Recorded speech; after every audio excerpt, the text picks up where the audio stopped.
चंदन बनो मैं पानी बनूं, तुम चंदन बनो मैं पानी बनूं। ओ मस्तक पर मिलेंगे ओ मोहना, मस्तक पर मिलेंगे ओ मोहना, मस्तक पर मिलेंगे ओ मोहना।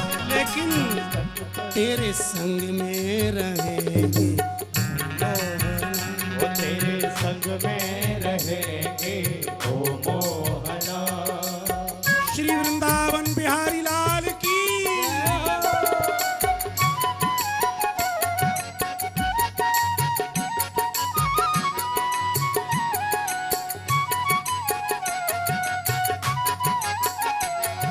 सज्जनों,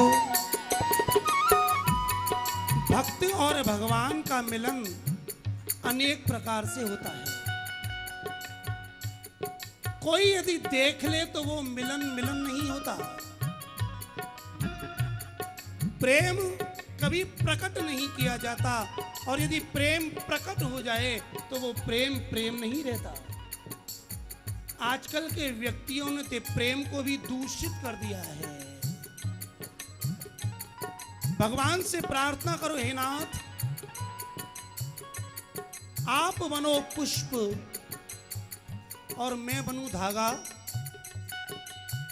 और जब उस पुष्प के अंदर धागा जाएगा, इसका मतलब भगवान के अंदर हमारी स्थिति हो जाएगी। और ये मिलन कब होगा? माला में। तो बड़े भाव से गाइएगा।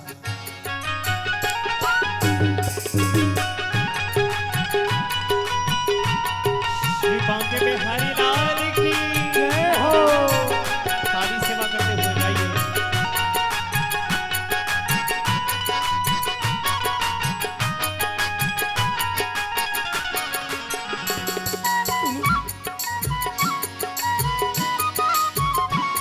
श्री कृष्ण कन्हैया लाल की जय हो।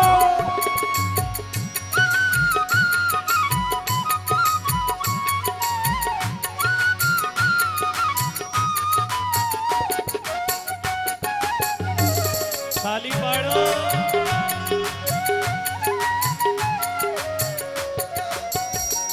तुम पुष्प बनो मैं धागा बनूं, तुम पुष्प बनो मैं धागा बनूं, तुम पुष्प बनो मैं धागा बनूं, तुम पुष्प बनो मैं धागा बनूं, तुम पुष्प बनो मैं धागा बनूं, तुम पुष्प बनो मैं धागा बनूं।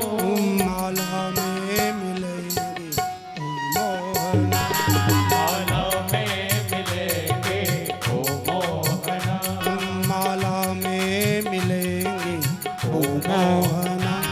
माला में मिलेंगे लेकिन ओ मोहना। वो तेरे संग में रहेंगे ओ मोहना, तेरे संग में रहेंगे ओ मोहना।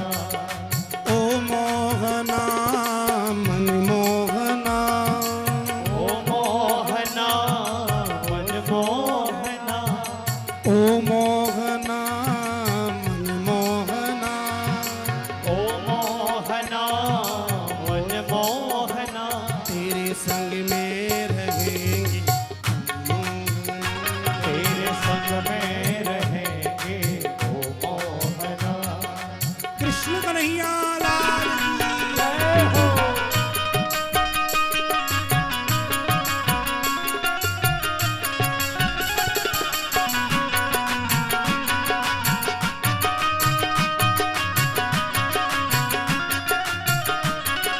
श्री बिहारी जी महाराज की जय हो।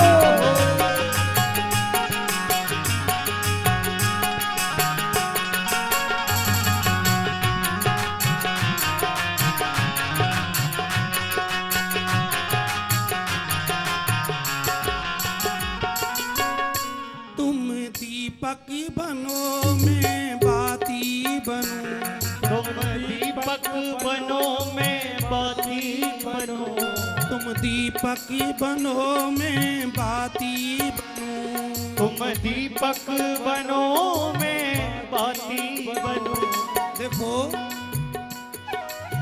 दीपक और बाती, इन दोनों का जब मिलन होता है तो क्या होता है? आरती, है ना? तो भगवान को तो बनाओ दीपक और अपने आप को बनाओ बाती, और प्रभु से प्रार्थना करो, तुम दीपकी बनो मैं बाती बनूं। तुम दीपक बनो मैं बाती बनूं। तुम दीपकी बनो मैं बाती बनूं। तुम दीपक बनो मैं बाती बनूं। तुम दीपकी बनो मैं बाती बनूं। तुम दीपक बनो मैं बाती बनूं। आरती में मिलेंगे आरती में मिलेंगे ओ मोहना।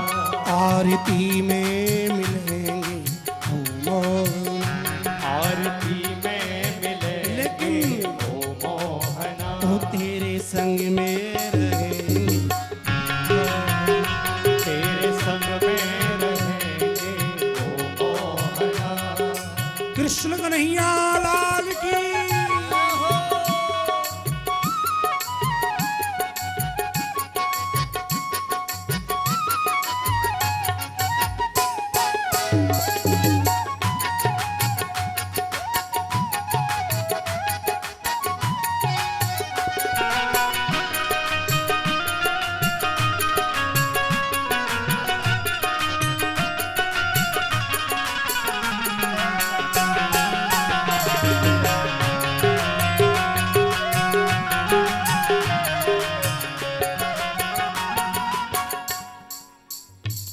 मैं सेवकी बनूं तुम स्वामी बनो।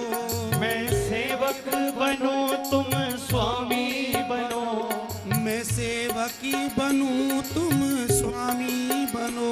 मैं सेवक बनूं तुम स्वामी बनो। मैं सेवकी बनूं तुम स्वामी बनो। मैं सेवक बनूं तुम स्वामी बनो। मंदिर में मिलेंगे ओ मोहना। मंदिर में मिलेंगे ओ मोहना। सेवा में मिलेंगे ओ मोहना। सेवा में मिलेंगे। लेकिन शर्त यही है, तेरे संग में रहेंगे ओ मोहना। तेरे संग में रहेंगे ओ मोहना। ओ मोहना मन मोहना। ओ मोहना ओ सोहना। ओ मोहना ओ सोहना। ओ मोहना ओ सोहना। तेरे संग में रहेंगे ओ तेरे संग में रहेंगे ओ मोहना। तेरे संग में रहेंगे ओ मोहना। ओ तेरे संग में रहेंगे ओ मोहना। ओ तेरे संग में रहेंगे ओ मोहना। रहेंगे ओ मोहना। ओ तेरे संग में रहेंगे ओ मोहना। तेरे संग में रहेंगे ओ मोहना। तेरे संग में रहेंगे ओ मोहना। तेरे संग में रहेंगे ओ मोहना। बरहा पीड़म नटवर बपू।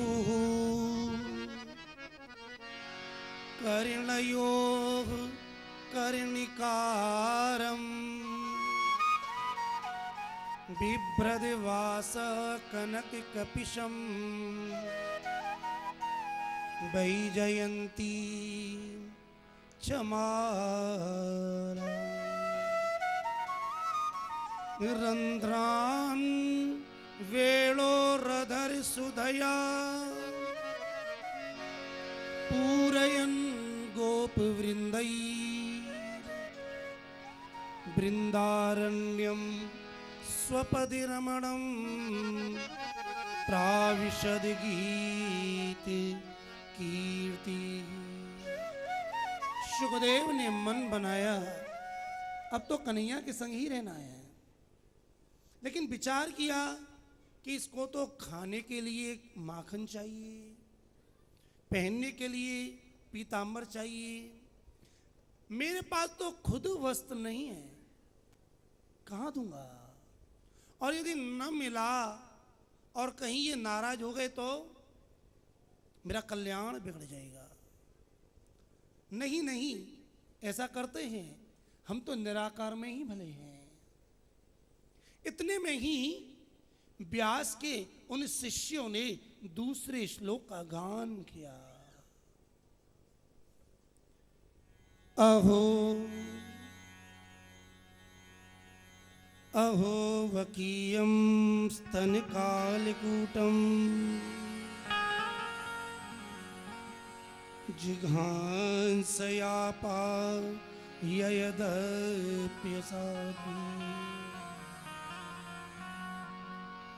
लेभे गतिं धात्र्युचितां ततोऽन्यम्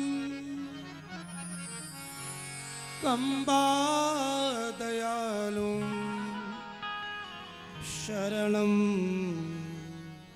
ब्रजेम।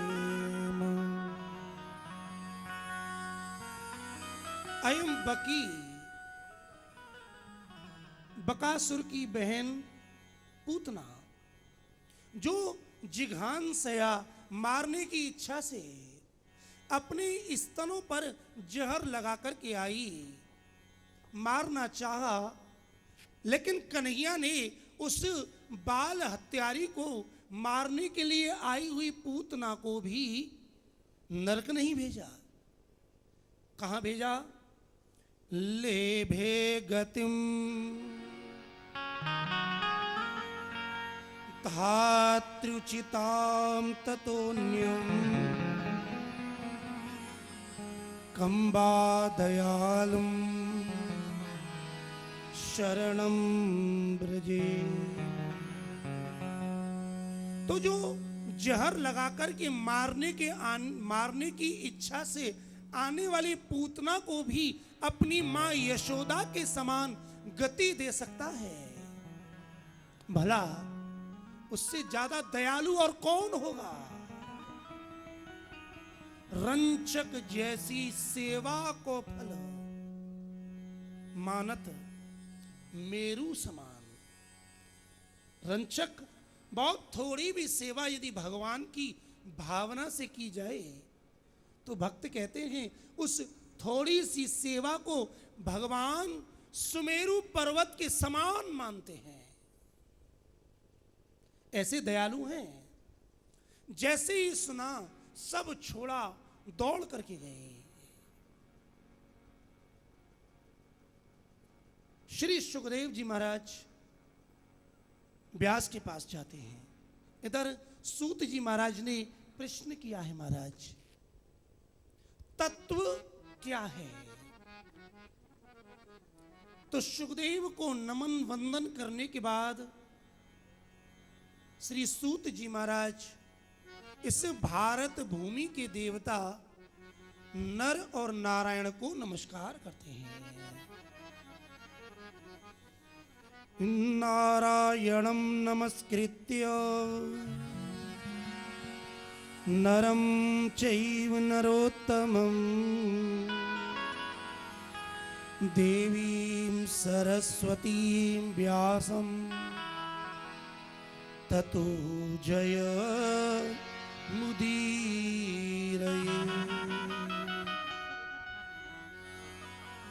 श्रीमद् भागवत में भगवान के अनेक अवतारों का वर्णन है और भगवान जिस रूप में भी पधारे हैं, आने के बाद अपने स्वरूप को छिपाया भी है। लेकिन नर और नारायण का स्वरूप लेने के बाद भगवान कभी गए हों, ऐसा पूरी भागवत में कहीं वर्णन नहीं आता। ये नर और नारायण भारत भूमि की रक्षा के लिए आज भी विद्यमान है। भगवान नर और नारायण को नमस्कार किया। भगवती बुद्धि की अधिष्ठात्री देवी सरस्वती को नमस्कार किया है और पुराणों के गुरु पुराण वेत्ता श्री व्यास जी महाराज को नमस्कार किया है। श्री सूत जी महाराज कहते हैं, हे शौनक आदि ऋषियों, आपने प्रश्न बहुत ही उत्तम किया है। मुनयः साधु पृष्टोऽहम् भवद्भिः लोकमङ्गलम् यत्कृतः कृष्ण संप्रश्नो येनात्मासु प्रसीदति।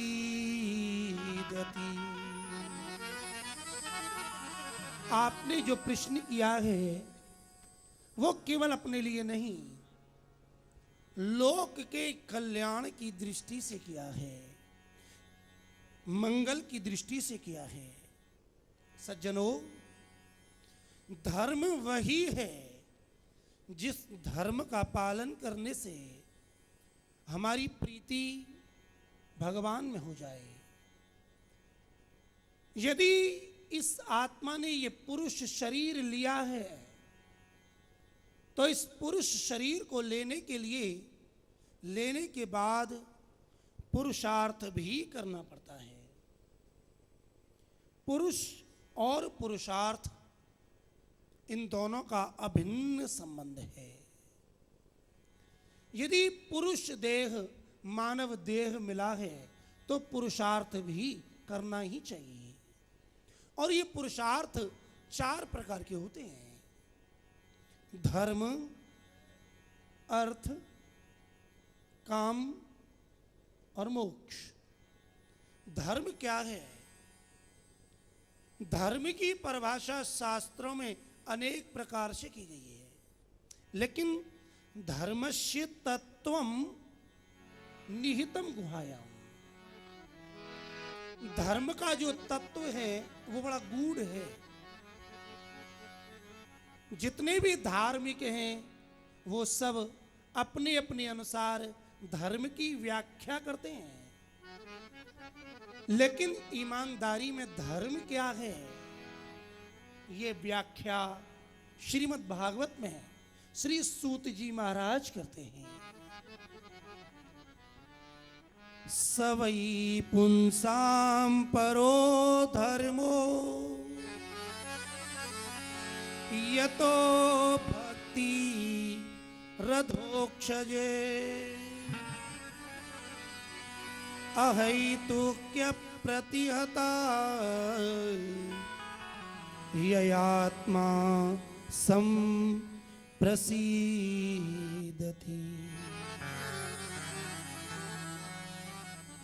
धर्म वही है जिसका पालन करने से हमारी रति, मति, प्रीति श्री कृष्ण में हो जाए। हम धर्म का पालन तो बहुत करें, लेकिन भगवान में कोई प्रेम ही ना हो तो वो धर्म किस काम का? धर्म का फल है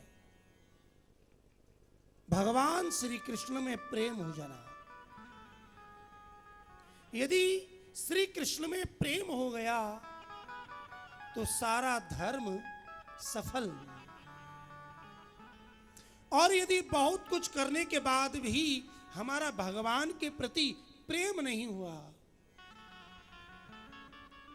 तो उस धर्म से क्या लाभ? प्रेम को प्राप्त कराने वाला ये श्रीमद् भागवत ग्रंथ है। शौनक आदि 88,000 ऋषि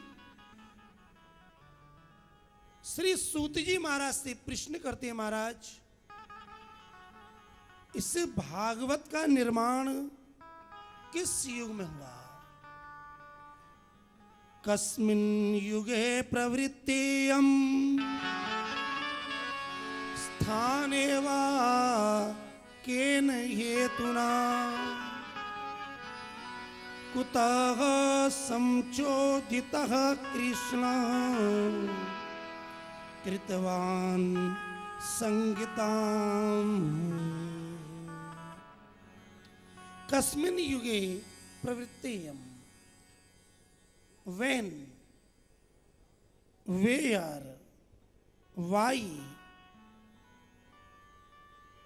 किस युग में इसका निर्माण हुआ है, इसके निर्माण के पीछे क्या कारण है, इसका निर्माण क्यों हुआ, ये 4 प्रश्न सौनकादि ऋषियों ने श्री सूत जी महाराज से किए हैं। किसकी प्रेरणा से इस भागवत का निर्माण हुआ?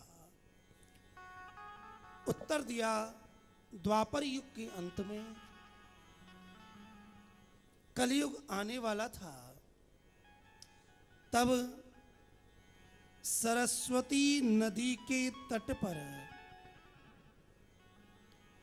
श्री व्यास महर्षि अपने आश्रम में बैठे हुए हैं और उन्हें चिंता होती है।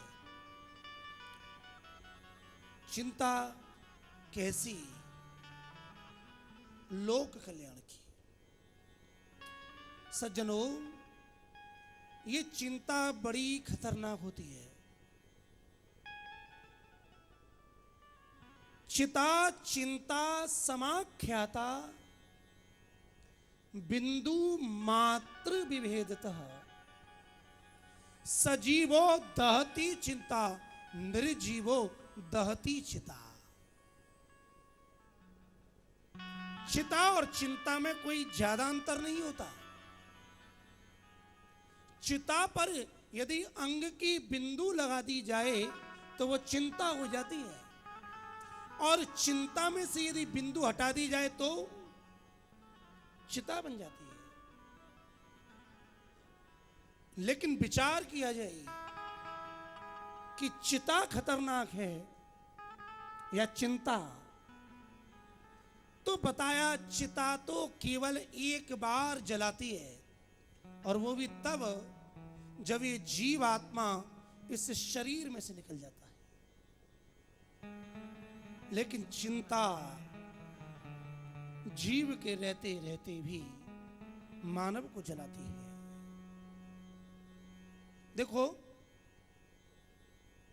आज भी विज्ञान में सभी रोगों का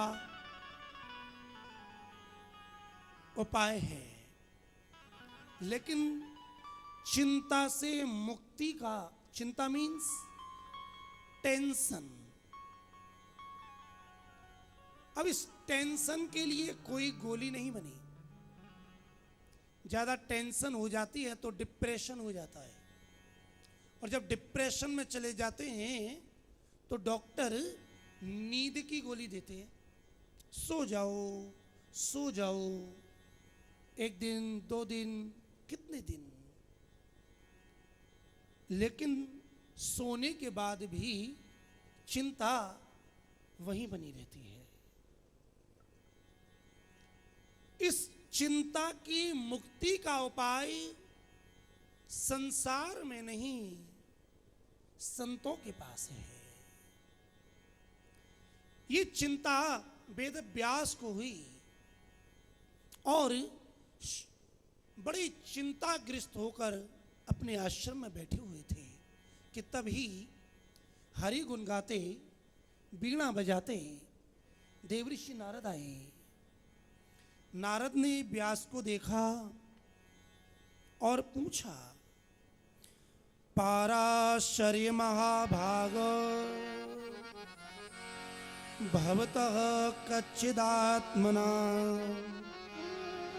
परितुष्यति शारीरो आत्मा मानसेव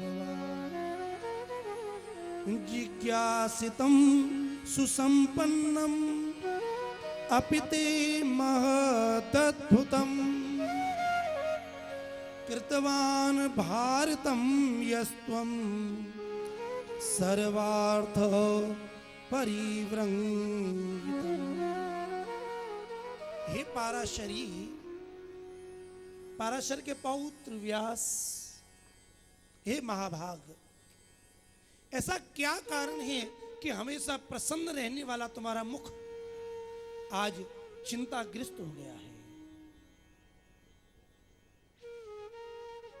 व्यास पूछते हैं, मैं क्या करूं? मैंने वेद, उपनिषद सबका विभाजन किया, विश्व का सबसे बड़ा ग्रंथ 1,00,000 श्लोकों का महाभारत बनाया, और उस सबसे बड़े ग्रंथ को डालने के बाद भी, रचना करने के बाद भी मेरे मन में संतुष्टि नहीं है कि इस लोक का कल्याण हो जाएगा। देखो, संसारी को चिंता होती है अपने कल्याण की, और संत को चिंता होती है लोक कल्याण की। जो केवल अपने कल्याण की चिंता करे वो संसारी, और जो लोक कल्याण की चिंता करे वो संत। व्यास की सारी बात सुनी, तब नारद जी ने कहा, व्यास, तुमने सब कुछ किया, लेकिन तुमने भगवान के निर्मल यशों का गान नहीं किया। हमारी वाणी कितनी ही व्याकरण आदि योग्यता से संपन्न क्यों ना हो, लेकिन यदि हमारे हृदय में भगवान के प्रति भाव नहीं है तो वो विद्या कभी भी हमारा कल्याण नहीं कर सकती। तद्वाग विसर्गो जनता की विप्लवो यस्मिन् प्रतिश्लोकिमवतिवत्यपि नामान्यनन्तस्य यशोऽन्कितानि यत् शृण्वन्ति गायन्ति गृह्णन्ति साधवः। शृण्वन्ति गायन्ति गृह्णन्ति साधवः। इस वाणी की शोभा तो भगवान के यशों के गान करने में ही है। षडंगादि वेदो मुखे शास्त्र विद्या कवित्वादि गद्यम सुपद्यम करोति यशोदा किशोरी मनोवैन लग्नम ततः किम ततः किम ततः किम ततः किम। षडंगादि वेदों मुखे शास्त्र विद्या। हम कितने ही वेदों का पाठ कर लें, कंठस्थ कर लें, और उनके जो 6 अंग हैं उन्हें भी बड़े अच्छे ढंग से याद कर लें, जान लें, अविरल गति से संस्कृत भाषा को बोलने भी लगें, बड़ी बड़ी कविताओं का निर्माण भी कर लें, लेकिन यदि हमारे मन के द्वारा यशोदा नंदन नंद नंदन श्री कृष्ण के चरणार विंद का चिंतन नहीं हुआ तो उस वेद पाठ से, उस विद्या अध्ययन से क्या लाभ? ततः किम ततः किम, ततः किम, ततः किम, वो सब निरर्थक ही है। इसलिए व्यास, बड़े बड़े साधु जन भगवान के गुणों का ही गान करते हैं। मैं भी पूर्व काल में एक दासी का पुत्र था। मेरी मां ब्राह्मणों के घर में सेवा करने के लिए जाती थी। चतुर्मांश प्रारंभ हुआ। कुछ संत गांव में आए, गांव में ठहरे। गांव वालों ने मेरी मां को संतों की सेवा में लगा दिया। मैं भी उसके साथ जाता। संत लोग भोजन करते, भजन करते और बाद में सत्संग करते। मैं भी उनके पास चुपचाप बैठ जाता, कोई शोरगुल नहीं, बिल्कुल शांति से। वो जो कहते मैं उन्हें सुनता। लेकिन सुनते सुनते मेरी उनमें प्रीति हो गई। 4 महीने कहां बीत गए पता नहीं पड़ा। चतुर्मांश समाप्त हुआ। संत लोग गांव छोड़ के जाने लगे। मैंने संतों के चरण पकड़ लिए, कहा महाराज मुझे भी आप अपने साथ ले चलो, मैं आपके बिना रह नहीं सकता। नारद कहते हैं व्यास, मेरी आसक्ति संतों में ऐसी हो गई कि संतों के बिना रहना मुझे अच्छा नहीं लग रहा था। तब संतों ने समझाया, बेटा तेरी मां अकेली है, पिता नहीं है। स्त्री को कभी भी स्वतंत्र रहना नहीं चाहिए। स्त्री, शास्त्र कहता है, स्त्री पहले पिता के नियंत्रण में रहती है। जब उसका विवाह हो जाता है तब पति के नियंत्रण में रहती है, और जब पति नहीं रहता तो पुत्र के नियंत्रण में रहती है। और जिसके पिता, पति और पुत्र कोई ना हो तो वो समाज के नियंत्रण में रहती है, ऐसा नीति का मानना है। बेटा अभी तुम्हारी मां है, तुम उसकी सेवा करो। मैंने कहा गुरुदेव मैं आपकी सेवा के बिना रह नहीं सकता। तब संतों ने मुझे समझाया और मुझे वासुदेव गायत्री का उपदेश किया। श्रीमद् भागवत के 5वें अध्याय के 37वें श्लोक में वासुदेव गायत्री का वर्णन किया गया है।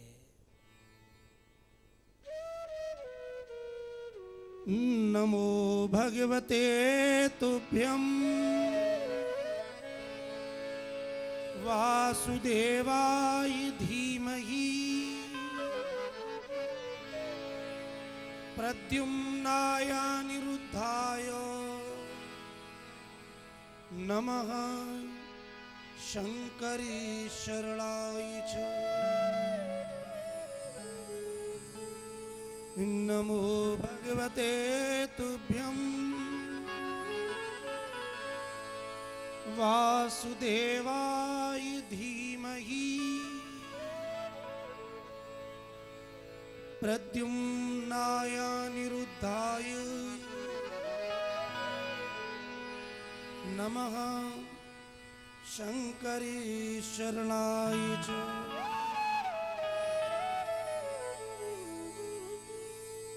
नारद जी कहते हैं संत तो चले गए, लेकिन जाने के बाद मुझे जीने का सहारा दे गए। मैं इस वासुदेव गायत्री का निरंतर जप करने लगा। समय बीता, मेरी मां गाय दोहने के लिए गई, सर्प ने दंश किया, मां मर गई। मैंने सोचा मेरी जिम्मेदारी पूर्ण हुई। संसार को छोड़कर मैं उत्तर दिशा की ओर गया। वहां जाकर एकांत में